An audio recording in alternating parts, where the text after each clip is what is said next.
É importante, antes de a gente começar, a gente entender o porquê de vocês estarem aqui. Professor, eu quero um futuro melhor para a minha vida. Eu quero fazer um vestibular, quero utilizar tudo que eu aprendi para a minha própria vida. Mas às vezes a gente esquece que a gente está aqui para realizar nossos sonhos. Não é só o dinheiro que a gente pode pensar, não é só a profissão mais estonteante que a gente pode pensar, mas a gente precisa ser feliz. Eu acho que a felicidade é o que a gente deve buscar. Por isso, o nosso objetivo hoje é traduzir isso de uma forma mais acessível, como é o caso agora de física. O pessoal pode até dizer, vala-me Nossa Senhora, né? Então, se você quiser acompanhar aí na página 87, tá certo? Nós vamos falar de algumas coisinhas sobre calor. Calor, temperatura, fenômenos térmicos. Então, eu gostaria que vocês acompanhassem a partir da página 87 e o que for necessário você acrescentar, eu direi, ok? Vou passar o slide. Turma, a gente precisa entender que calor é uma energia, mas a gente também tem que saber traduzir isso com relação a alguns conceitos básicos. Por exemplo, a gente sabe o que significa temperatura? Temperatura é um dos conceitos mais básicos de termologia. A gente até guarda aquela ideia, talvez a mais simples, de que temperatura tem a ver com agitação molecular. Então, por exemplo, se um sistema está mais agitado, é porque ele tem uma temperatura maior. Se um sistema está menos agitado, ele tem uma temperatura menor. Mas será que só isso já resume toda a ideia? O Enem, assim como os outros vestibulares, eles gostam de cobrar muito sobre a ideia de energia. Existe alguma energia relacionada a movimento? Existe alguma energia na mecânica associada a movimento? Sim. A energia cinética, né? A energia relacionada ao movimento que vocês podem também corresponder em relação às partículas. Então, para a gente garantir um conceito melhor sobre temperatura, a gente poderia dizer que é o grau de agitação das moléculas e está relacionada à energia cinética média dessas moléculas. Daí você está conduzindo de uma forma concreta e correta o conceito de temperatura. E como é que a gente mede temperatura? A gente mede temperatura a partir de um dispositivo chamado de termômetro. Os termômetros, eles utilizam o quê? Eles utilizam uma substância termométrica. Por sinal, o termômetro de mercúrio, ele vai sair de circulação, né? Industrialmente ele vai sair de circulação, pelo menos para a atividade clínica, e vai ficar o termômetro digital. Então o termômetro, ele usa uma substância termométrica que, através de uma função matemática, ele marca a temperatura. Então, por exemplo, você coloca na sua axila, ou debaixo da língua, ou, no caso de animais, você coloca, ou crianças, você coloca no ânus, que são os locais que você pode deixar em contato térmico por mais tempo, e nesse contato térmico ele vai entrar em equilíbrio. Então o termômetro, ele faz essa marcação de temperatura, essa medição de temperatura. Outra coisa importante salientar é que essa função matemática geralmente é uma função do primeiro grau, que a gente conhece tão bem através das equações do primeiro grau que a matemática, obviamente, trabalha. Outro conceito importante é o de calor. Galera, será que eu posso dizer que eu estou com calor? Aqui no Paulo Sarazate nós estamos, né? Morrendo de calor. Na realidade eu não posso dizer assim não, certo? O calor, ele tem que ser trocado. Então se alguém te perguntar, você está com calor, e você disser que está com calor, fisicamente é incorreto. Na realidade, o ambiente, ele está a uma temperatura mais alta do que o seu corpo. E aí ele começa a doar energia para o seu corpo, e seu corpo começa a aquecer. Aí você sua. Você pode observar que isso é um sistema chamado de homeostase, que faz a manutenção do equilíbrio térmico do seu corpo. Então o seu corpo, ele mantém a temperatura constante. Nós somos animais homeotermos, né? Então nós mantemos a temperatura em 37, 36 graus Celsius, e essa temperatura, ela não pode variar, nem você recebendo calor. E aí o que é que acontece? Se o seu corpo começa a aquecer, joga água, seu corpo faz a manutenção térmica. Outra coisa importante é você identificar isso quando você está numa região mais fria. Na região mais fria já é o contrário. Você não vai liberar água, você vai fazer com que a água seja retida, e por conta dos princípios circulatórios, você urina mais. Por isso que você, num ambiente frio, você tende a ir mais vezes ao banheiro. Então o nosso corpo, ele tende a manter a temperatura constante. E o calor, ele não pode fazer isso variar, nem perdendo, nem ganhando. Tá certo? Então, o que é o calor? É a energia térmica em movimento. Galera, guardem isso. Não existe calor sem movimento de energia. A gente pode dizer que um sistema tem calor? Não. Um sistema tem energia. Ele pode receber ou perder calor. Não esqueça desse conceito. Porque muitas vezes os vestibulares querem pegar você pela palavra. Você lê uma coisa e diz, o corpo tem calor. Não tem, o corpo na realidade tem energia, mas pode trocar calor. Então se alguém te perguntar, você está com calor? Não. O ambiente, por estar uma temperatura maior do que a minha, doa energia para o meu corpo sob a forma de calor. Claro que se você responder assim, o cara já tem corrido com medo de você. É doido, né? Porque na realidade, se você responder corretamente, geralmente o pessoal que gosta muito de física, o pessoal diz, isso é perturbado. Esse aí é doido, não gosta de viver, eu gosto de viver perigosamente. Mas não é assim. A física, assim como a química, a biologia, ela explica os fenômenos da natureza. E os fenômenos da natureza, dentro das ciências da natureza, que vocês utilizam no Enem. Então, gente, vamos observar, por exemplo, que toda a energia, ela é importante. Por exemplo, vocês estão gastando energia agora? Muita. Não só para fazer o que nós realmente estamos fazendo, que é vivendo, mas pensando. Se alguém pudesse aqui colocar, né, um visor infravermelho, onde estaríamos emitindo mais radiação? Da nossa cabeça, do nosso cérebro. Claro, depois que o pessoal começou a comer aí, vai emitir mais radiação aqui, realmente, né? Uma feijoada, está emitindo radiação em tudo que é canto.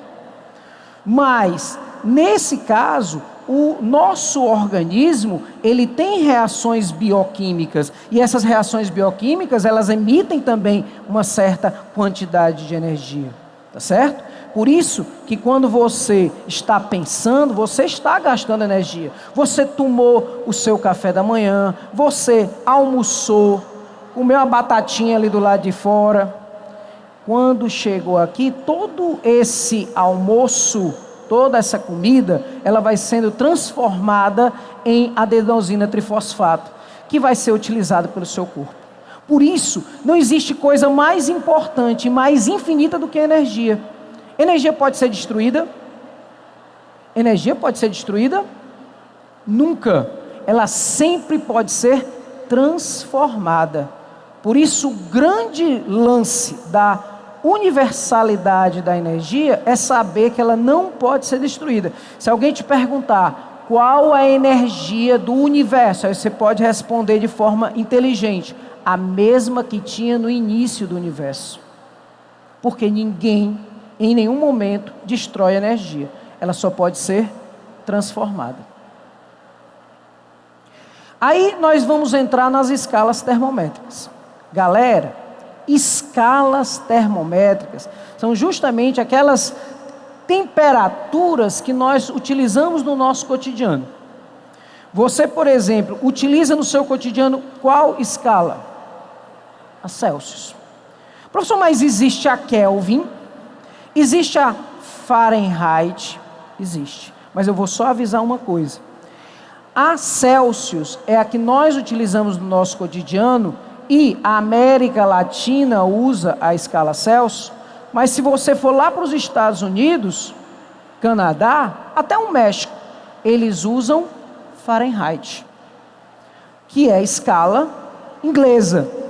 Então, a utilização de uma escala, por exemplo, no Canadá também é utilizada uma escala chamada de Rankine.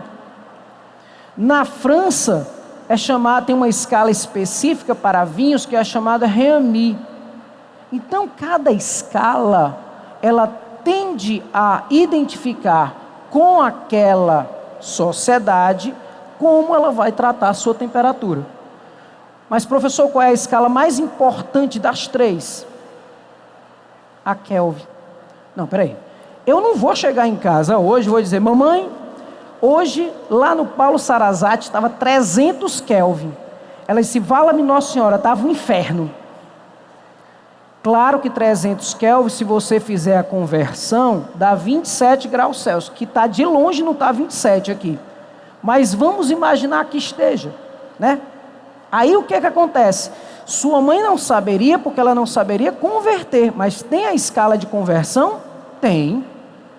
Que vocês estão observando aí, TC menos 0, sobre 100 menos 0, TF menos 32, 212 menos 32, TK menos 273, 373 menos 273. Esses númerozinhos aí não são aleatórios, são os pontos fixos das escalas. Celsius é 0 e 100, ponto do gelo e ponto do vapor. Fahrenheit é 32 e 212, e Kelvin é 273 e 373. Para a gente precisa conhecer essas três? Sim. Mas a mais importante, academicamente falando, é a Kelvin, tá certo? Que é a escala científica. É a escala que, se você hoje vai fazer um curso no Japão, você vai chegar lá e vai falar Kelvin, porque é a escala que fala em relação à ciência, tá certo, gente? Então, para converter, é fácil, é só utilizar isso aí. Professor, como foi que eu encontrei esses valores, hein? Qual foi a melhor coisa que a matemática inventou para a gente? Regra de 3. A melhor coisa que a matemática inventou foi a regra de 3. Quando você não sabe de nada, você faz ali uma regra de 3 e parece que aparece a resposta. Parece um milagre. O milagre divino chegou. Por quê? Porque regra de 3 foi a melhor coisa que a matemática inventou. Que o Fábio Frota não me ouça, que eu só digo isso para ele. Vamos observar também que nós temos 2 tipos de calor. Galera, só são 2 tipos, pelo amor de Deus. E eu gosto muito de falar a ideia do professor, aquele que chega, nem olha para o aluno, dá nem bom dia e fica escrevendo na lousa, que é decorar a fórmula. Vala-me Nossa Senhora, mais fórmula na minha vida. Como é que eu decoro? Não entra, professor, não entra mais não. Peguem as básicas, decorem. E as outras, segurando a mão de Deus, também. Mas as outras, você faz o seguinte: tenta arranjar um meio de guardar. Até hoje, meu vestibular foi há muito tempo atrás, numa terra distante, longe da civilização. Meu primeiro vestibular, eu tive que decorar todas as preposições.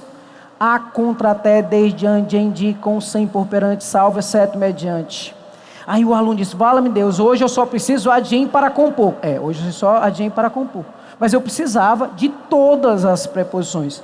Linac roubou a casa de Franço. Bell magnetizou o carro do senhor Barão. Quem é que não lembra? 1A, 2A, lá na tabela periódica. Então, eu não vou fazer como aquele professor que nem olha para a cara da gente. Tem professor que olha só para cima. Eu gosto de olhar nos olhos. Aquele professor que induz o aluno, nem que saia daqui. Vai sonhar com isso, mas vai aprender essas duas formas. Essa primeira aí é QS, que é o calor sensível, a massa. O Czinho é o calor específico sensível. E delta, teta, é a variação de temperatura. Não guardei, professor. Pois chama que macete. Que, do que, S, M, ma, C, o C, e o T da temperatura. É o que macete. O que macete vai estar relacionado com a temperatura. Já está falando T de temperatura. Então, toda vida que variar a temperatura de um sistema, que macete. Aí, eu vou para minha filha. A minha filha, ela disse que essa matéria é muito fácil. É muito fácil, muito fácil. É só pegar tudo e multiplicar. Pronto, também dá. Tudo que tem ali multiplicar, massa, calor específico e temperatura, dá certo também. Porque o calor sensível é um tipo de energia. Então, que macete é a primeira. Cuidado só com os dois Czinhos aí, viu? Tem o C minúsculo e o C maiúsculo. O C minúsculo é o calor específico sensível. Tem a ver com a substância. Por exemplo, o calor específico da água. 1 caloria por grama grau Celsius. O que significa isso? Que quando eu pego 1 grama de água, quero variar 1 grau Celsius, eu preciso dar 1 caloria. Caloria é uma unidade de energia, tá, gente? Daqui a pouco eu falo sobre ela. Já a capacidade térmica tem a ver com o corpo. A capacidade térmica, ela está relacionada não só com a própria substância, mas também com a massa. Quanto maior o corpo, maior também a sua capacidade térmica. Então, cuidado para não confundirem as duas. A outra fórmula é o do calor latente. O calor latente, que é o QL, que é responsável pela mudança de fase. Vocês lembram as mudanças de fase lá que a tia da gente, lá na 5ª série, né? Ensino fundamental, começava. De sólido para líquido, fusão. De líquido para gasoso, ebulição. De gasoso para líquido, liquefação. De líquido para sólido, solidificação. De sólido para gasoso, sublimação. Todo mundo deve lembrar isso em algum canto da sua mente. Mas nós pensemos da seguinte forma: o calor latente é para mudar de fase. E mudar de fase é justamente essas ideias que nós acabamos de comentar. E o calor latente, galera, é muito importante. Nós só estudamos substâncias puras. A química estuda todo tipo de substância, mas aqui a gente só estuda substâncias puras. Então, quando a água passa de gelo para a água na fase líquida, ela mantém a temperatura constante. A que temperatura que a água fica? 0 graus Celsius. Me lembrei agora da coisa da internet, que tinha lá 1 mais 1, né? Não, 1 mais 2. Aí o menino não sabia, olhar para o outro, o cara fez assim, aí botou ok, né? É a mesma coisa, não é ok não, gente, é o 0, tá certo? 0 graus Celsius. 0 graus Celsius significa justamente a temperatura que a gelo vai se transformar em água. E a água vai se transformar em vapor a que temperatura? 100 graus Celsius. Mas isso ao nível do mar. Se eu for lá para uma serra de Guaramiranga, lá a altitude muda esses pontos, viu, gente? Cuidado com isso. Mas isso aí é tema para outra rua. Ah, nem falei. E o QL, M vezes L. M é a massa. E L é o calor específico latente, de mudança de fase. Então lá eu falei o que? Macete. E aqui é o quê? Gente, que mole é horrível, né? Que mole, botar que moleza. Aí você vai passar a noite toda hoje falando, ó, parece um mantra. Que macete, que moleza, que macete, que moleza, que macete, que moleza. Aí você chega em casa, sua mãe, como foi a aula? Que macete, que moleza, que macete, que moleza. Aí no outro dia amanhã tem a aula do Fábio. O Fábio pergunta qualquer coisa. Que macete, que moleza. Você não vai esquecer a fórmula. Gente, isso é um método de memorização, tá? É método de memorização. Eu estou em tom de brincadeira, mas eu duvido que vocês esqueçam. O que macete tem a ver com a variação de temperatura e o que moleza tem a ver com a mudança de fase. Não esqueça, só são 2 tipos, impossível que você esqueça depois do que a gente tentou mostrar aqui. Nós temos também um chamado princípio das trocas de calor. Esse desenho aí é bem pequenininho, mas ele fala sobre as transformações de energia. Galera, eu falei isso um pouquinho antes. Eu não posso destruir nem fazer energia do nada. Vou fazer um Hadouken, energia do nada. Vou criar energia do nada. Não dá. Eu tenho que criar energia de outra energia. Por exemplo, a energia eólica. Como é que ela nasce? Os ventos. Tudo bem. Como é que o vento nasce? Radiação solar. Professor, radiação solar. Se o Sol não bate nas massas gasosas, não existe diferenças de densidades. E se não bater nas massas gasosas, não vai haver vento. Então, uma vez foi perguntado, não me lembro qual foi o vestibular, mas foi perguntado, a energia eólica vem do Sol. Olha aí como é doido. Tá, é louco, é dos ventos, cara. Não, ela no fundo, né? Ela vem dos ventos.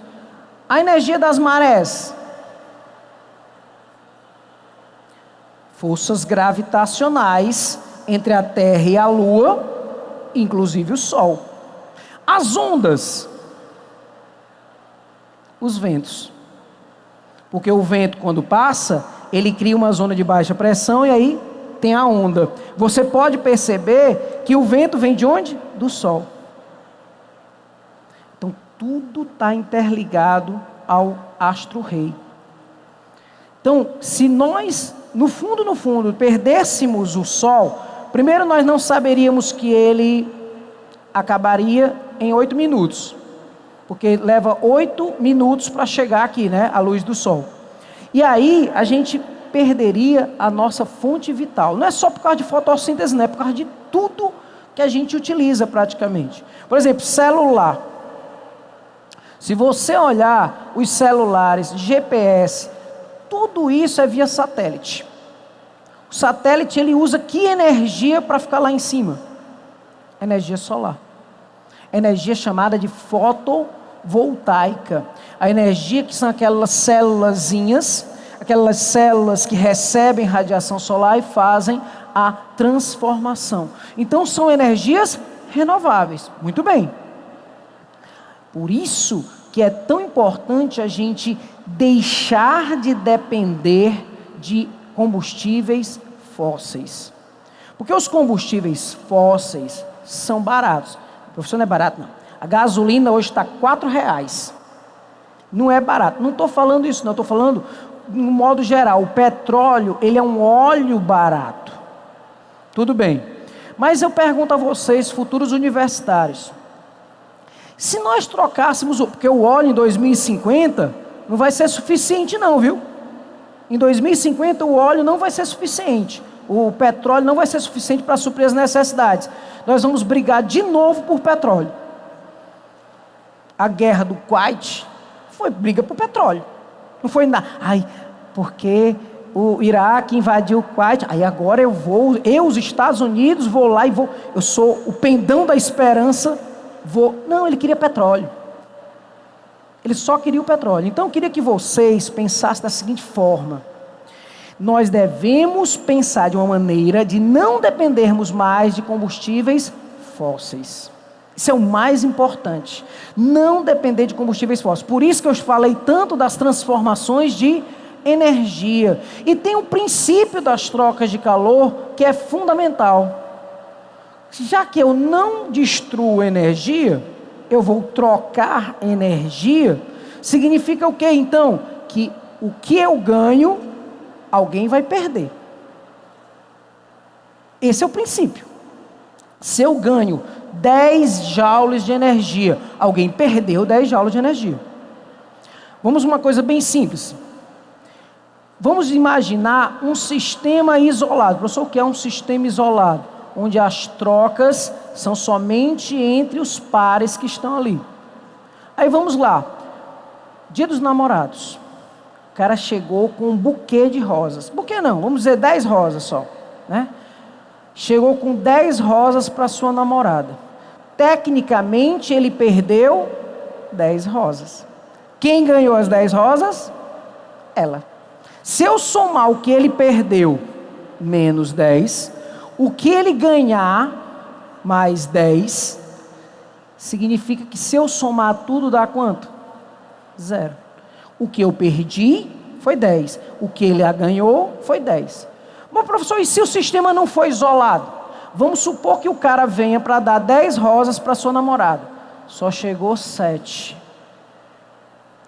Como é? Morreram no meio do caminho as 3 rosas? Não, é porque tinha uma terceira pessoa envolvida. Professor, isso mesmo. Eu posso dizer que nesse caso, o que ele perdeu, a namorada dele ganhou? Não.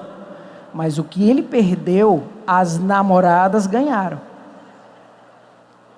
Continua do mesmo jeito. O que eu ganho, alguém perdeu. Tá certo? Então o princípio é universal. É o princípio de conservação de energia. Uma caloria, que eu tinha falado para vocês, né? O cara diz assim, eu vou tomar um achocolatado, porque dá para suprir minhas necessidades energéticas. Galera, achocolatado, claro, é bom para quem gosta, mas ele não vai suprir suas necessidades até o final do dia.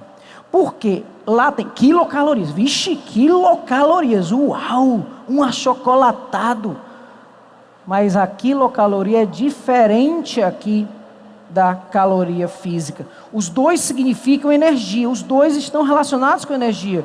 Mas a caloria física é diferente da caloria biológica. Quando você está fazendo lá um exercíciozinho, você está perdendo calorias. Por exemplo, quando eu vou fazer um exercício, eu vou ter que tirar de onde? Do meu suporte energético, né? Que é esse disco que fica ao redor da minha barriga aqui. Gente, sabia que eu sou preparado para o final do mundo? Quando não tiver mais energia, está aqui, eu tiro daqui, ó. Isso aqui é depósito de gordura, então esse depósito de gordura é energia. Se eu vou utilizar ou não é outra coisa, mas é utilizável, é energia pura. Então o que acontece? Toda energia pode ser convertida em outra, não é assim? Então, quando você fala de calorias, uma caloria equivale a 4,186 joules. Dificilmente você deve ter ouvido isso. Você geralmente vê que uma caloria é 4,2 joules. Professor, por que isso? Gente, existem os chamados sistemas universais. O sistema universal é o sistema MKS, metros, quilogramas, segundos. Quando eu falo de caloria, não é sistema internacional, é sistema usual. Então eu teria que transformar para joule. Por exemplo, na sua casa, você compra uma lâmpada. Você compra uma lâmpada pela potência dela. Pelo amor de Deus, não vamos dizer watt não, viu? Porque senão o James Watt vai se mexer lá no túmulo dele. Me dê uma lâmpada aí de 100 watts. Ai, minha Nossa Senhora. 100 watts, né?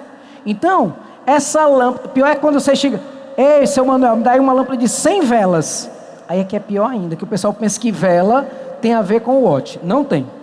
Aí o que é que acontece? 100 watts. Hoje a gente não precisa de lâmpadas tão caras. Hoje as lâmpadas, elas têm potências baixas. Por exemplo, a lâmpada de LED, não é agora não. A lâmpada de LED, ela, obviamente, ela é mais cara, né? O dinheiro, ela é mais cara para você pagar, mas ela é muito mais rentável durante um certo tempo.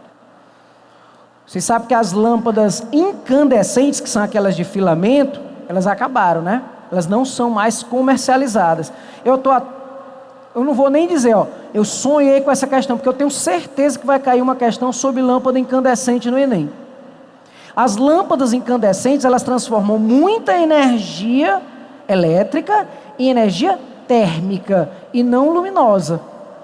Antigamente, não tinha as incubadeiras, né?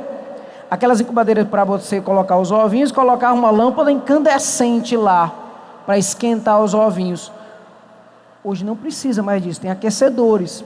Mas antigamente botava uma lâmpada incandescente, porque ela pegava e transformava a maior quantidade de energia elétrica que entrava em energia térmica. Por sinal, como é que eu diminuo minha quantidade de energia na minha casa? Primeiro, tentando mudar as lâmpadas para lâmpadas de LED. A economia é de mais de 50%. Segundo, desligando os aparelhos que você não usa. Por exemplo, quando você não usa uma televisão, mas fica lá uma lâmpadazinha vermelha, esse LEDzinho aí de stand-by, no final das contas, você está gastando. Eu tenho 2 filhas. Uma é a Classic, né? Aquela que faz balé, gosta de assistir filmes românticos. A outra é a do Papoco. É a mais nova, é a do Papoco, aquela, né, que veio para aparecer meus cabelos brancos. Então a do Papoco, ela fazia o seguinte: pegava as bonecas todas dela, né, colocava em frente à televisão e saía. Aí eu dizia: menino, que diabo é isso? As bonecas todas assistindo televisão. Aí eu ia desligar a televisão, ela dizia lá no quarto: não desliga, minhas filhas estão assistindo televisão. Aí eu tive que acabar com essa história, né? Primeira coisa, você tem que desligar os aparelhos. Geladeira eu posso ficar desligando e ligando? Então pronto, não pense na geladeira. Pense num... Eu acho engraçado, mulher é complicado. Eu tenho 2 meninas, lá em casa só tem mulher, eu só de homem, e eu sofro pra caramba. Mas eu vou dizer o seguinte: tem coisa mais difícil do que mulher para sair de casa? Tem não. Minha gente, o homem bota uma blusa, uma calça, tá pronto. Mulher tem chapinha, tem fazer uma escova, sei lá, uma coisa toda louca. E cada coisinha dessa gasta, viu? Todo dia você esticando, né? E o pessoal, quando estica os cabelos, morre de medo de chuva, também tem isso, né? Aí vai esticando, vai esticando. Quando chove, o pessoal sai tudo correndo para se proteger.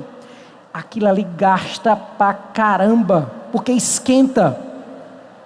É tipo um ferro elétrico.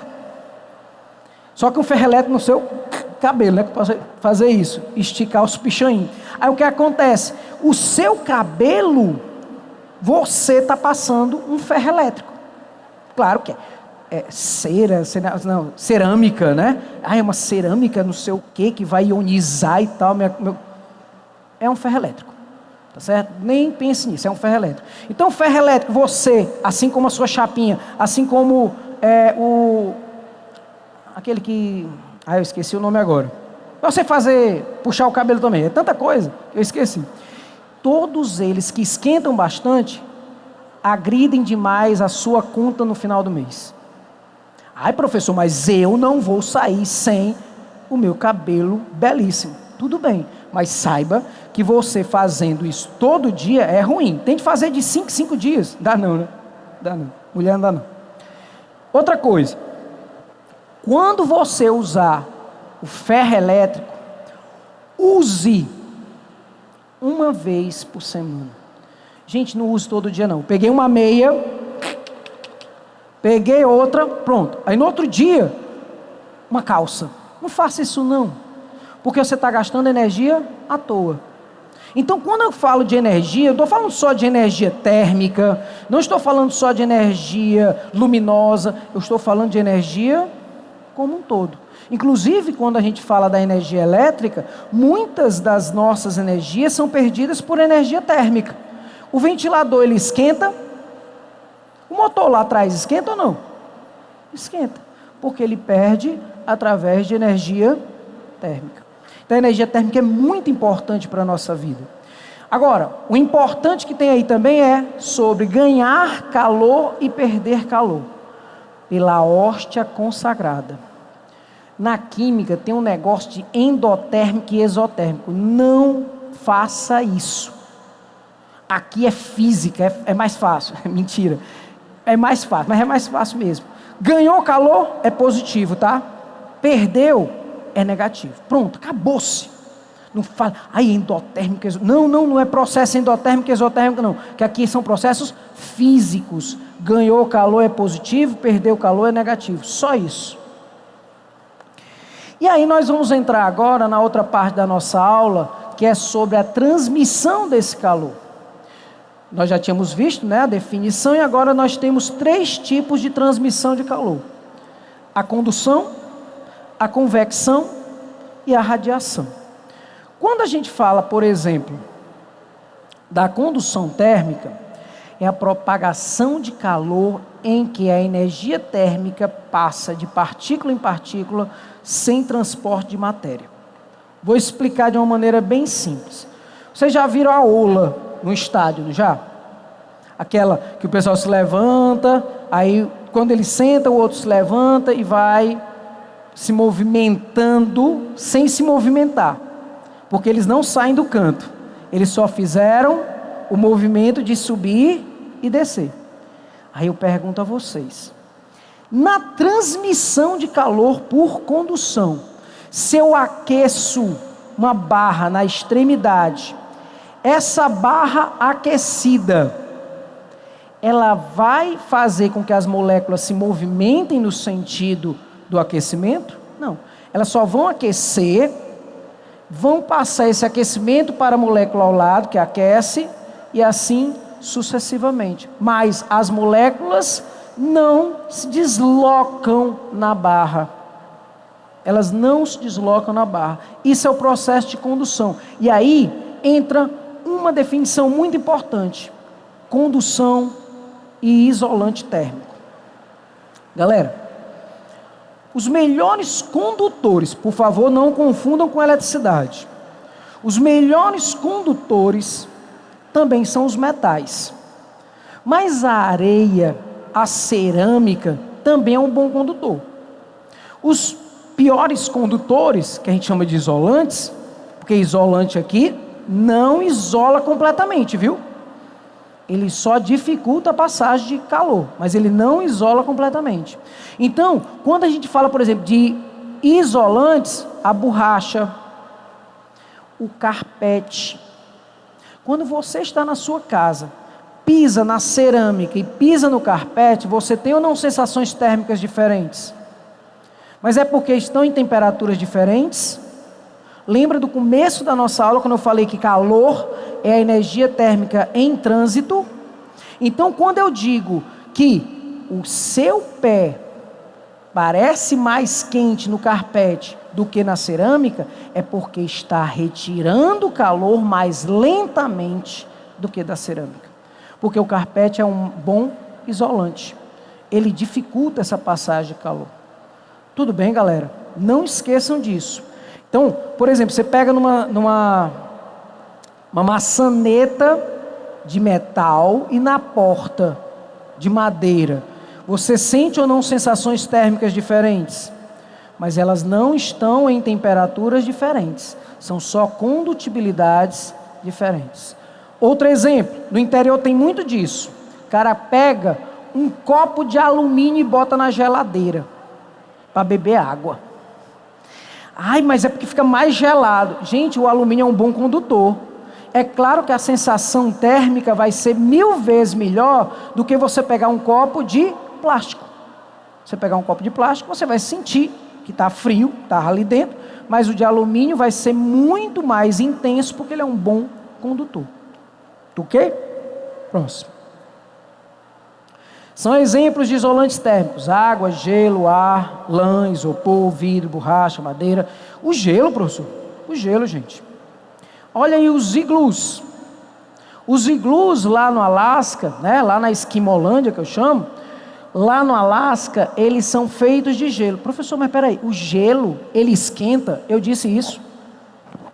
O gelo, ele impede que o calor que esteja dentro saia. Lá dentro do iglu, o pessoal não está pelado não. E outra, tem um foguinho também, não é um fogaréu, porque senão derrete o iglu. Então lá dentro, com certeza, você vai ter um aquecimento por conta, não do gelo, mas porque o calor não consegue sair. Aí eu me lembrei uma vez da Federal do Rio Grande do Sul. A Federal do Rio Grande do Sul perguntou o seguinte: o cobertor aquece a pessoa, verdadeiro ou falso? O cobertor aquece a pessoa, verdadeiro ou falso? Falso. O cobertor, ele não aquece. Quando você se enrola com o cobertor, o calor fica difícil de sair. O que te aquece é o seu corpo.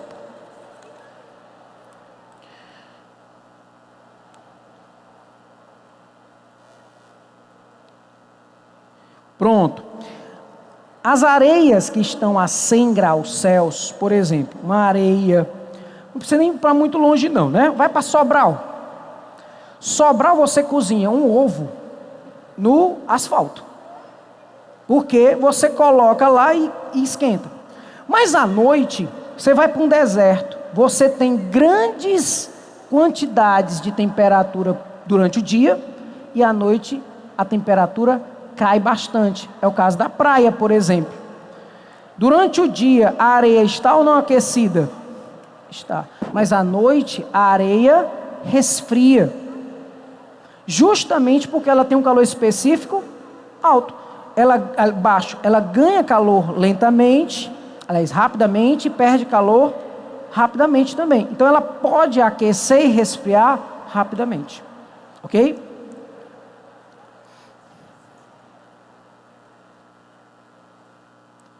As roupas de frio são um exemplo de isolante térmico. O ar que fica retido entre suas fibras dificulta a condução de calor. Os pelos dos animais e a serragem também são bons isolantes térmicos porque retêm ar. Eu me lembro dos passarinhos. Os passarinhos, quando estão com frio, o que é que eles fazem? Eles eriçam as penas. O eriçar das penas fazem com que o ar entre. E o ar cria uma camada de isolamento. Isso justamente porque o ar também é um bom isolante térmico. Caso aí você tem uma roupa, né, para frio. Convecção térmica. Vamos lá. Propagação de calor com transporte de matéria ocorre somente nos líquidos e gases. Ouçam o termo, fluidos também, viu? Líquidos e gases são os fluidos. Galera, o ar quando aquece, o que é que acontece? Ele fica paradinho? Ele sobe. Tudo que aquece, sobe. E tudo que resfria, desce. Isso na convecção é perfeito. Se você olha uma geladeira, onde é que está o congelador? Parte de cima. O ar frio, né, mais denso, desce, fazendo as trocas de calor. O ar condicionado está em que parte de uma sala? Geralmente na parte superior. Professor, mas tem uma geladeira, que eu não vou dizer a marca, que o congelador é embaixo. Para quê? Talvez para mim, né? Que eu sou baixinho, para abrir o congelador por baixo. Mas não é explicado fisicamente. O congelador tem que ficar na parte superior. Porque o que é frio, desce. E o que é quente, sobe. Guardem isso, que fica fácil. A minha avó dizia muito que quando, nessa época de fogueira, né? As fogueiras juninas, quando a gente assoviava, aí o vento vinha. Vocês já fizeram isso? Ou não lembro mais disso? A minha avó contava muito isso. Quando o vento, você tinha lá uma fogueira, aí você assoviava, aí o vento vinha. Gente, claro que não era isso. A fogueira, quando ela aquece o ar ao redor, o ar aquecido tende a quê? Subir. E aí o ar que está frio lá em cima tende a quê? A descer. Então, o processo de convecção é essa ida e volta de massas de ar, por conta das densidades. Que é o caso aí do exemplo, né? A água no fogo. Você esquenta a água embaixo. O ar-condicionado, como eu também disse, o normal é ser colocado em cima. E a geladeira, o normal é o congelador estar em cima. Isso é interessante. Galera, o que acontece durante o dia quando você observa as brisas terrestres e marítimas? Galera, é muito fácil. Aqui geografia, professor. Aula de geografia? Não é aula de geografia, não. É só para você entender aqui. Eu tinha... algumas pessoas, às vezes, não entendem isso na prática. Então, o que foi que eu fiz? Eu filmei isso com uma assistente. Sem nenhum problema, viu, gente? Foi tudo científico.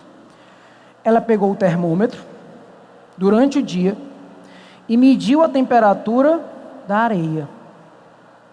Aí ela viu uma temperatura próxima, não 100 graus Celsius, que assim também é demais, mas bem alta. Aí ela foi lá, e 7 horas da manhã, foi lá, mediu a temperatura da água, viu que estava diferente, era mais baixa, porque a água esquenta lentamente e resfria lentamente. Então o que acontece? Como existiu essa diferença, o que aconteceu? O ar, tudo que esquenta, sobe. Então o ar quente sobre a areia subia, vindo o ar frio da terra, da água para a terra, fazendo um processo de convecção. Olha aí o desenhozinho, a simulação do que está acontecendo. Aí o aluno diz, é por isso que os jangadeiros, eles vêm de manhã cedo usando esse processo. Exatamente.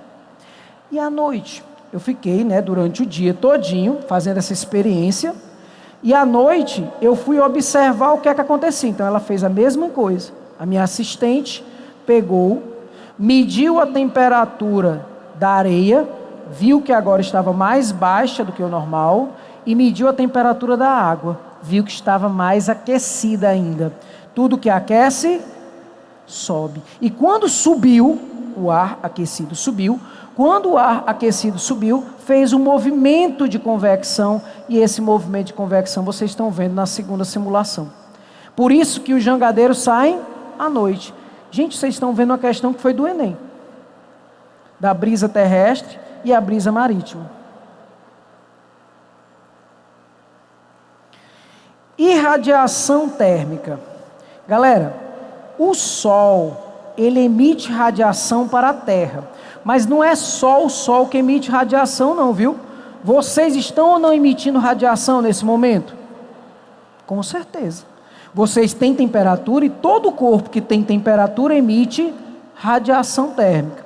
E a irradiação térmica, ela não precisa de meio para se propagar. Ela se propaga através do vácuo, que é o espaço, mas ela pode atravessar qualquer meio, sólido, líquido ou gasoso.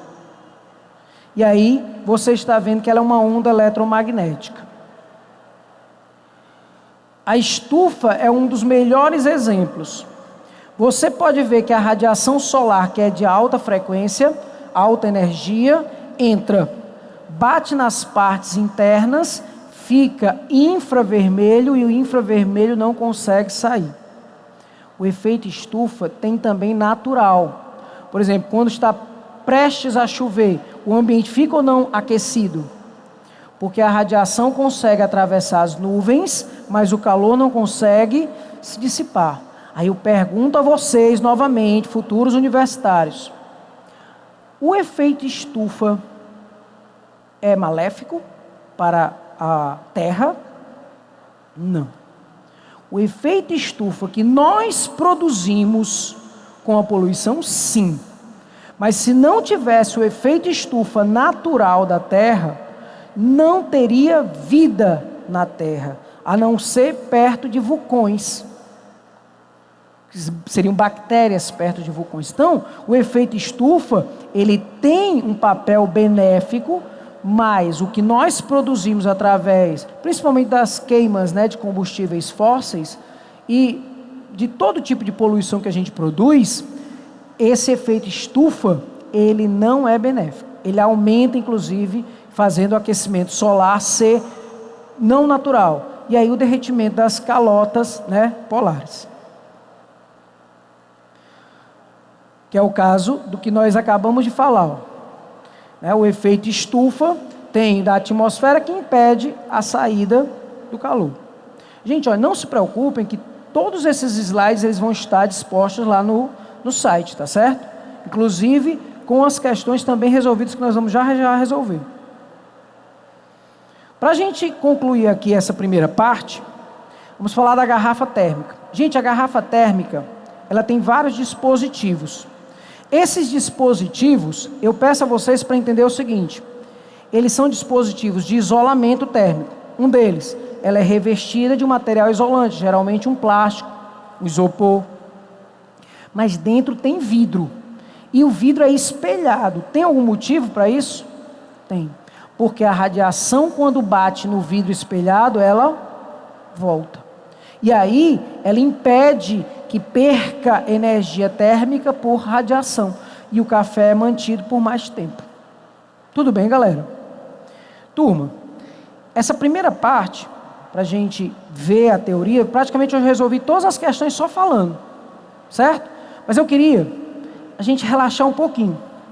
Porque não tem coisa melhor do que a gente rir de nós mesmos. E eu vou passar aqui 2 videozinhos bem rapidinhos, são tirados do site Parafernália, sobre tipos de professores.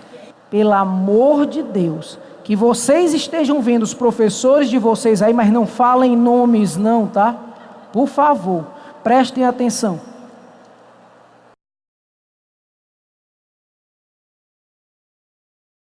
É tão bom a gente rir da gente mesmo, né? Mas tem do tipo de alunos, viu? Depois, a próxima vez eu passo de vocês. Galera, por favor, na página 93. Quem não estiver com a apostila pode acompanhar pelos slides, tá? Essa questão aí, ela foi do Enem, tá, gente? Em um experimento foram utilizadas 2 garrafas PET. Uma pintada de branco e a outra de preto, acopladas cada uma a um termômetro. No ponto médio da distância entre as garrafas, foi mantida acesa durante alguns minutos uma lâmpada incandescente. Lembra da lâmpada incandescente que falamos? Em seguida, a lâmpada foi desligada. Durante o experimento, foram monitoradas as temperaturas das garrafas. A, enquanto a lâmpada permaneceu acesa, e B, após a lâmpada ser desligada e atingirem equilíbrio térmico com o ambiente. Beleza. Professor, o que acontece... Opa, não é para ver. Não é para ver. Esqueça, não olhe. O que acontece quando você, por exemplo, recebe radiação solar com uma roupa clara?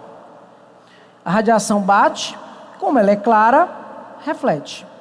Mas se você vai de preto, uma praia, vai sofrer, não vai? Mesmo na sombra você recebe radiação solar? Recebe. Porque a areia sendo clara, vai bater na areia e vai refletir para você. Então, eu peço a atenção de vocês para entender que quem vai aquecer mais? A preta. Mas também quem vai liberar mais rápido? A preta também, porque ela tanto absorve mais rapidamente, como libera mais rapidamente. Tanto que existem muitos tuaregues, né, no deserto, que eles se vestem de preto. Professor, mas eles são para morrer, né? Não, as roupas não são coladas no corpo, são bem folgadas. Mas o preto absorve e o ar que está dentro se movimenta. Então, é uma explicação física por que eles usam o preto. E o preto, ele não aquece rápido, mas ele também libera essa energia rápida. Então, olha aí, a taxa de variação de temperatura da garrafa preta em comparação da branca durante todo o experimento foi, como a gente disse, o preto absorve mais rapidamente, mas ele também libera mais rapidamente na hora do resfriamento. Então, a resposta correta é o item E. Em relação à garrafa pintada de branco, a garrafa pintada de preto comportou-se como um corpo melhor absorvedor durante o aquecimento e melhor emissor durante o resfriamento, apresentando, portanto, maior taxa de variação de temperatura durante todo o experimento. Resposta item E de Eva. Próximo. O cooler encontrado em computadores e em aparelhos eletroeletrônicos é responsável pelo resfriamento do microprocessador e de outros componentes. Ele contém um ventilador que faz circular ar entre placas difusoras de calor. No caso de computadores, as placas difusoras ficam em contato direto com o processador, conforme a figura a seguir. Gente, como eu já tinha dito, tudo que a gente já falou, antecedendo as questões, vai dar para a gente resolver. Sobre o processo de resfriamento desse processador, assinale a alternativa correta. Galera, quando está em contato, o processo é através da condução. Quando ele está afastado, pode ser dois processos, o da radiação ou da convecção. Tudo bem? Então, quando ele diz aí, o resfriamento desse processador, assinale a alternativa correta. Item A, ele diz assim: o calor é transmitido das placas difusoras para o processador e para o ar através do fenômeno da radiação. Gente, ele está em contato com o ar. Então, se ele está em contato com o ar, é condução. Mas, professor, o senhor disse que o ar é um bom isolante, mas eu não disse que ele não transmite calor. O ar é um bom isolante, mas ele deixa também transmitir uma certa parte de calor, só que de uma maneira mais lenta. B. O calor é transmitido do ar para as placas difusoras e das placas para o processador através do fenômeno da convecção. Novamente, ele está em contato com o ar. Ele está transmitindo esse calor através da condução. Do processador para as placas difusoras através do fenômeno da condução. Verdade, vamos ver os outros. O frio, pronto. O frio nunca pode ser transmitido. Já pode eliminar essas duas últimas. Porque o que pode ser transmitido é o calor, é a energia térmica. O frio nunca pode ser transmitido. Então, o item correto é o item C.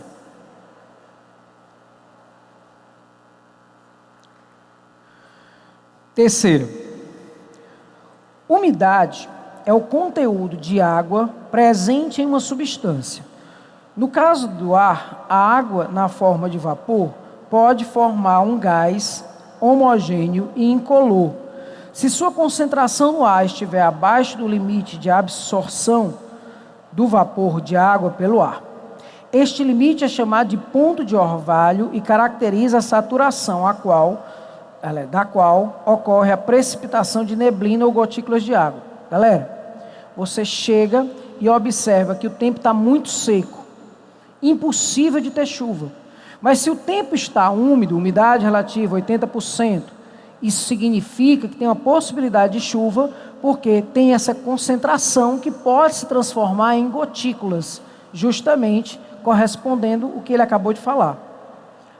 Galera, muito importante. Leiam as questões até o final. E leiam com atenção. Façam desse vestibular o último da vida de vocês, não por morte, claro, mas porque vocês vão fazer e vão passar. Por quê? Tem horas que a gente está lendo, a gente não lembra mais nem do nosso nome. A gente esquece do que está acontecendo no nosso mundo. Por quê? Porque a gente fica pensando em outras coisas e não está concentrado na questão. Eu estou parando, mas vocês não deveriam fazer isso. Eu estou parando porque eu estou explicando. Mas vocês têm que ler até o final. Não entendeu? Lê de novo. Sabe que a pior prisão do mundo é a prisão dos 3 minutos. Todo mundo sabe aqui desses 3 minutos, sabe? Que você tem 3 minutos para resolver cada questão do Enem. Aí você diz, ai meu Deus, tem que ter 3 minutos, tem que ter 3 minutos, tem que ter 3 minutos. Aí você não lembra que tem questões que você usa em 30 segundos. E aí tem questões que, é claro, você vai levar mais tempo. Se você vai levar mais tempo, você pode guardar isso para esse tipo de questão. Então vamos continuando. O ponto de saturação de vapor de água no ar aumenta com a temperatura.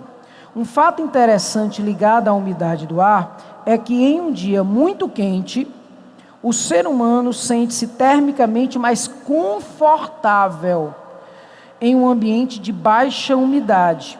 Este fato se deve ao calor. Galera, um dia de baixa umidade é um dia seco, não é isso? Então não tem muita água ao nosso redor. Se tem pouca água, o calor que vai ser cedido para o nosso corpo vai ser menor. Então, o item A, recebido pelo calor por irradiação. Não, o ar está em contato com o seu corpo, né? Então você recebe calor por condução mesmo. Cedido para a água por convecção. Se tem baixa quantidade de água, então a água não vai ser influência aí. Recebido do vapor por condução. Recebido do vapor por condução. Vejam que o ambiente está mais quente ou é você que está mais quente? Ligado à umidade do ar, que em um dia muito quente, o ser humano sente-se termicamente mais confortável. Então você também vai perder calor, vai ceder calor, só que em menor quantidade. Cedido para o vapor por convecção, não. Cedido pelo corpo por condução. Você está recebendo e cedendo esse calor por condução, que é o item E. A superfície externa do corpo está a temperatura maior que a do ar, e ambas estão em contato. Então, quando o ar está mais seco, o seu calor específico é menor, absorvendo mais calor do corpo por condução. Ou seja, você libera esse calor. Isso evita que a pessoa sue, fazendo com que a ela se sinta termicamente mais confortável. Diferente aqui, né? Ó, você está desconfortável porque seu corpo está aquecendo, ele não está doando essa quantidade de energia para o ambiente. Então, a resposta correta, item E. É do El Niño, né? O El Niño é um fenômeno ambiental da atmosfera do planeta de grandes proporções. As condições de pressão e temperatura são essenciais para a sua ocorrência. O desenho seguinte é um esquema da circulação atmosférica sobre o Oceano Pacífico, entre o continente australiano e a região próxima à costa do Peru. O fluxo de superfície mostrado no desenho representa o movimento das massas de ar sobre a superfície do Pacífico. Aí vocês estão vendo, ó, o movimento de convecção, né? Ó. Em relação às condições climáticas nessa região, presentes na promoção do El Niño, pode-se afirmar que o que está acontecendo aí? O ar, ele vai subir e vai se movimentar. Essa subida é porque ele está mais aquecido. Tudo que aquece, a tendência é subir. Então, essas grandes massas de ar, elas estão fazendo esse movimento por conta do aquecimento. Vocês já devem ter visto, no interior acontece muito o carcará. O carcará, ele gosta de ficar planando meio-dia. Principalmente, por quê? Porque o ar aquecido pelas pedras faz com que o ar suba e o carcará possa planar mais facilmente. Então, o item correto aí é o item A, né? A ascensão do ar acontece nas zonas mais quentes, devido à diminuição da densidade do ar por causa de sua dilatação. Como eu disse, ele aumenta o volume, diminui sua densidade e sobe. De acordo com a figura, isso acontece na região da América do Sul, onde fica o Peru. Analogamente, podemos afirmar que a descida do ar acontece nas zonas onde o ar é mais frio. Tudo que é quente, aquecido, sobe. Tudo que é mais frio, a tendência é descer, devido ao movimento da densidade do ar por causa de sua contração. De acordo com a figura, isso acontece na região da Austrália. Óbvio que era muito importante que você tivesse tempo de ler todos os outros. E outra, o Enem não é a questão, não é o item correto, é o item mais correto com o que está pedindo no comando. Às vezes, as questões estão corretas, os itens estão corretos, mas a questão pede um comando que exige que você observe essa ideia, essa correspondência, certo? Quinta. Por que o deserto do Atacama é tão seco? A região situada no norte do Chile, onde se localiza o deserto do Atacama, é seca por natureza. Ela sofre a influência do anticiclone subtropical do Pacífico Sul, ASPS, e da Cordilheira dos Andes. O ASPS, região de alta pressão na atmosfera, atua como uma tampa. Opa, olha aí, ó. Tipo um efeito estufa, né? Que inibe os mecanismos de levantamento do ar necessários para a formação de nuvens e ou chuva. Nessa área, há umidade perto da costa, mas não há mecanismo de levantamento, por isso não chove. A falta de nuvens na região torna mais intensa a incidência de ondas eletromagnéticas vindas do Sol, aquecendo a superfície e elevando a temperatura máxima de noite. A Terra perde calor mais rapidamente devido à falta de nuvens e à pouca umidade da atmosfera, o que o torna mais baixas as temperaturas mínimas. Essa grande amplitude térmica, foi aquilo que eu te respondi, né? A amplitude térmica do deserto é porque ele recebe calor muito rápido, aquece, mas ele também libera calor muito rápido. Por isso que o deserto tem grandes amplitudes térmicas. Você pode estar morrendo de calor durante o dia, mas à noite morrendo de frio. Por quê? Por causa da amplitude térmica. Baseando-se na leitura do texto e dos seus conhecimentos de processos de condução de calor, é correto afirmar que o ASPS, ele favorece ou dificulta a convecção? Ele diz que é como se fosse uma tampa, então ele dificulta. Dificulta a convecção, então o item A e B está errado. E o item E também. Ou não, o item E dificulta, está certo. Então o item C, D e E ainda estão no páreo. Vamos ver o item D. Permite a propagação de calor por condução, não, já está errado. O item D já está fora. Porque o ar, ele é péssimo por condução. Ele se movimenta mais rapidamente através da convecção. E a escassez de nuvens na região do Atacama. Aí vamos lá. Se não tem nuvens, quando bate a radiação, ela está conseguindo entrar ou não mais rapidamente? Porque se não tem nuvens, a radiação consegue atravessar sem nenhum empecilho. Então, o item correto é o item C de casa mesmo. Como a ASPS funciona como tampa, ele dificulta a convecção e não formação de nuvens facilita a irradiação. Em dias com baixas temperaturas, as pessoas utilizam casacos ou blusas de lã. Lembram da lã? A lã não aquece, tá? Ela dificulta a saída do seu calor e quem te aquece é o seu próprio corpo. Com o intuito de minimizar a sensação de frio. Fisicamente, essa sensação ocorre pelo fato de o corpo humano liberar calor. Quando é, só uma perguntinha, quando é que o casaco poderia aquecer a pessoa? Se existisse um casaco elétrico, né? Um casaco que tivesse resistores para aquecer o corpo. Existe cobertor elétrico, eu sei que existe cobertor elétrico, mas casaco elétrico eu não vi, tá? Mas o cobertor elétrico, ele aquece. Mas o cobertor normal não é ele que aquece, ele dificulta a passagem de calor. Então, que a energia é transferida de um corpo para outro em virtude da diferença de temperatura entre eles. A utilização de vestimenta de lã diminui a sensação de frio, aí é fácil. Primeiro, possui a propriedade de gerar calor.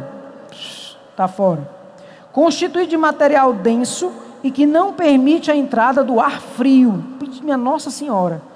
O ar frio, o frio não se movimenta, tá? O que vai se movimentar é o calor. Diminui, o item C, a taxa de transferência do calor do corpo humano para o meio externo. Beleza. Ele vai diminuir essa passagem. Tem como principal característica a absorção de calor, facilitando o equilíbrio térmico. Não. Ele não absorve calor, ele dificulta a passagem. Está em contato direto com o corpo humano, facilitando a transferência de calor por condução. Se ele quer dificultar, então resposta, item C de casa. Gente, a única questão que tem cálculo, tá? Eu queria que vocês tivessem um pouquinho de calma, que essa eu vou bem lenta, tá certo? Eu queria que vocês tivessem um pouquinho de calma, porque a matemática vai nos ajudar com a regra de 3. Por exemplo, porcentagem. Se eu recebo uma certa quantidade de energia, a outra não é que ela desapareça, ela vai se transformar em outra quantidade de energia. Guardem isso. Não existe a mínima possibilidade da energia sumir de uma vez. Ela vai estar desaparecendo, na realidade que ela está se transformando em outro tipo de energia. Então vamos com calma nessa aqui. O capim do tipo elefante foi importado da África há 100 anos para alimentar o gado em períodos de estiagem. Resistente à seca e capaz de desenvolver, mesmo em solos pobres, ele foi usado durante décadas por pecuaristas de regiões inóspitas do país. O capim-elefante não precisa necessariamente ser irrigado e é triturado pela mesma máquina que o colhe. Em seguida, o farelo é jogado sem nenhum tratamento prévio diretamente no forno para esse fim. Queimado, produz vapor que movimenta um gerador. A energia resultante é transferida para uma subestação conectada à rede nacional de distribuição elétrica. A conversão de capim-elefante em energia não polui.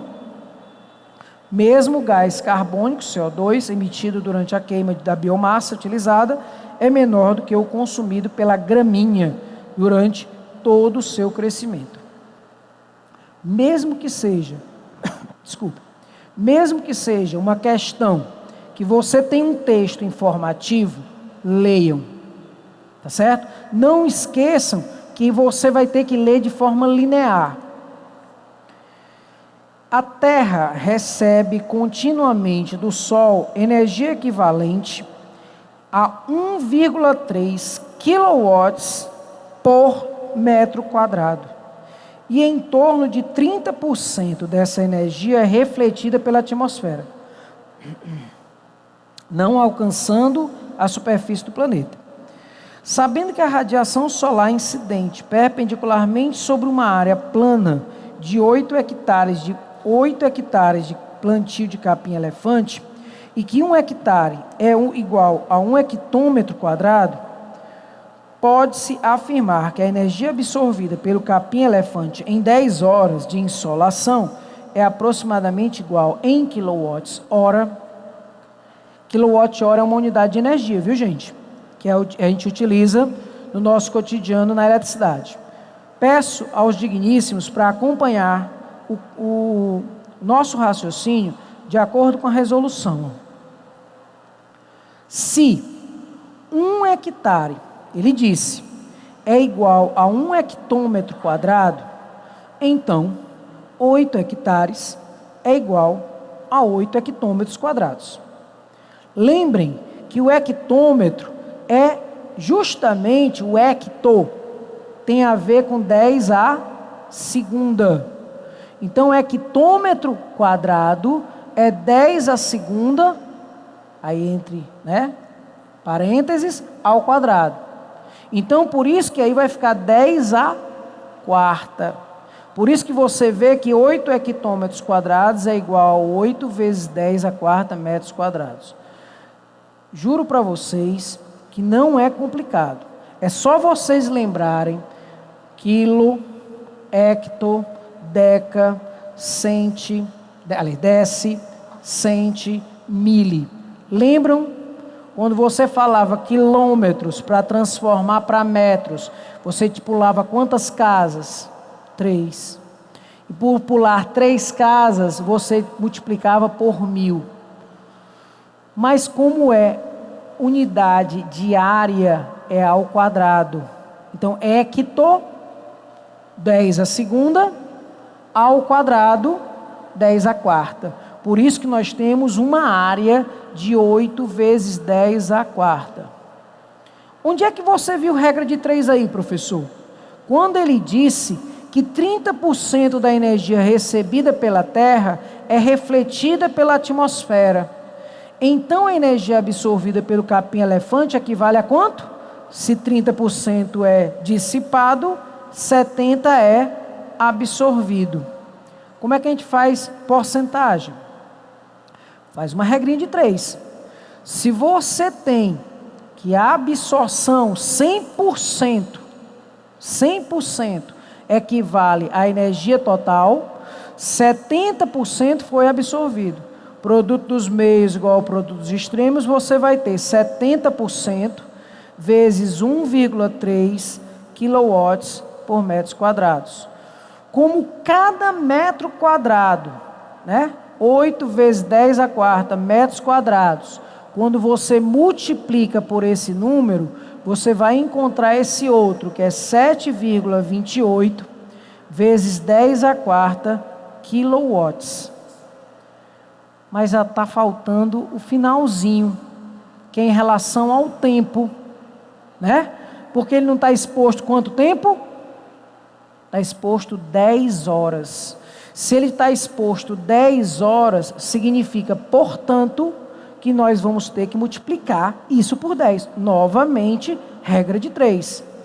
7,28 vezes 10 a quarta quilowatts vezes 10 vai dar 7,28 vezes 10 a quinta, ou aproximadamente 7,3 vezes 10 a quinta quilowatts-hora. Então, a resposta correta é o item D. Se vocês quiserem, vocês podem até tirar uma foto do slide que está aí, mas se você preferir, você pode acessar depois, Você pode acessar a página do Academia Enem, que esses slides vão estar lá disponibilizados. Questão 8.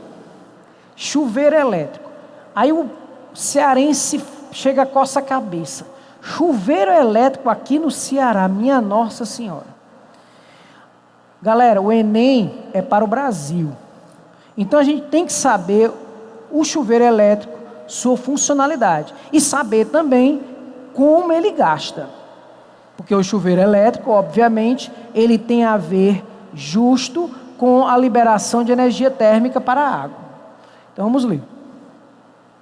Chuveiros elétricos possuem uma chave para a regulagem da temperatura, verão e inverno, e para desligar o chuveiro. Além disso, é possível regular a temperatura da água, abrindo ou fechando o registro. Abrindo, diminui-se a temperatura, e fechando, aumenta-se. Aumentando-se o fluxo da água, há redução na temperatura. Por quê?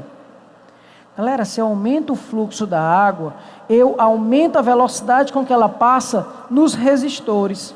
E aí, não dá tempo de trocar calor. Dá para você ver que diminui-se o tempo de contato entre a água e a resistência do chuveiro, diminuindo também a transferência de calor de uma para a outra. Então, a resposta correta, o item Então não esqueçam, se eu aumentar o fluxo, eu perco essa capacidade de estar relacionado à resistência. E diminuindo essa resistência, eu vou também diminuir a temperatura. Questão 9. Está bem apertadinha aí no slide, mas na apostila está direitinho. Em grandes metrópoles, devido a mudanças na superfície terrestre, asfalto e concreto em excesso, por exemplo, formam-se ilhas de calor. Em resposta da atmosfera a esse fenômeno, é a precipitação convectiva. Isso explica a violência das chuvas em São Paulo, onde as ilhas de calor chegam a ter 2 a 3 graus centígrados de diferença. As características físicas, tanto do material como da estrutura projetada de uma edificação, são a base para a compreensão de resposta daquela tecnologia construtiva, em termos do conforto ambiental. Só para você inteirar, eu vou construir uma casa de alumínio no sertão do Ceará, só se for para queimar todo mundo dentro, como peru, né?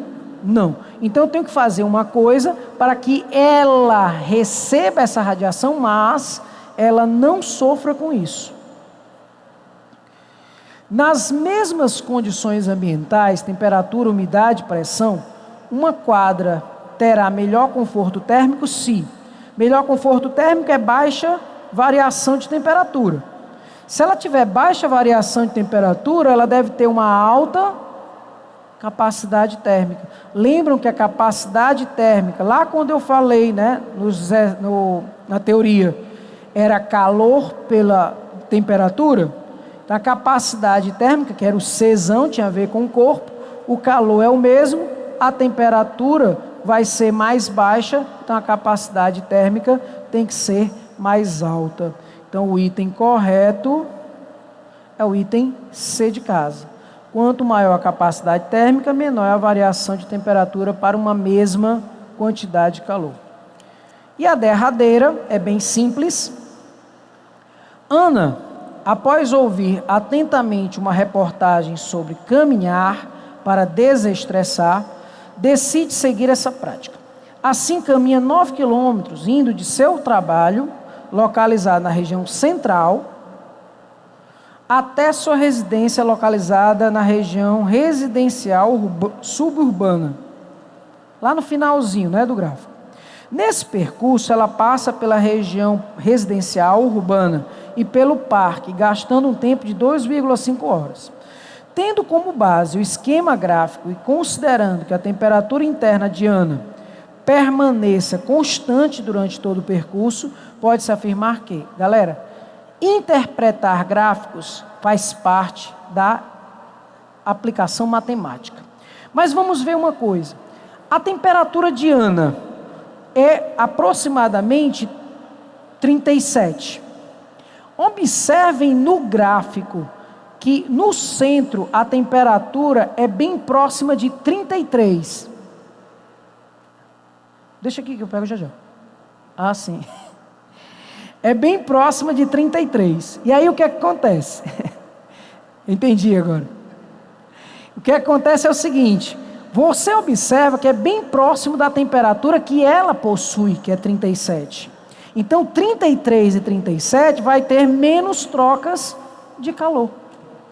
Então já matou logo de cara, né? Ocorre menos transferência de calor entre Ana e o ambiente na região central, que é justamente quando ela tem a temperatura bem mais próxima da temperatura dela. Galera, para a gente finalizar, deixo aí algumas observações do meu e-mail, se alguém quiser tirar alguma dúvida, só me diga de onde é, porque eu trabalho em outros cursinhos, mas eu queria deixar aqui as palavras do nosso querido Bob Marley. Pare de reclamar da vida e faça algo para mudar. Mova-se. Saia do canto. Ficar parado é para os fracos. Os fortes vão à luta. E vocês vão vencer com certeza. Boa sorte para vocês.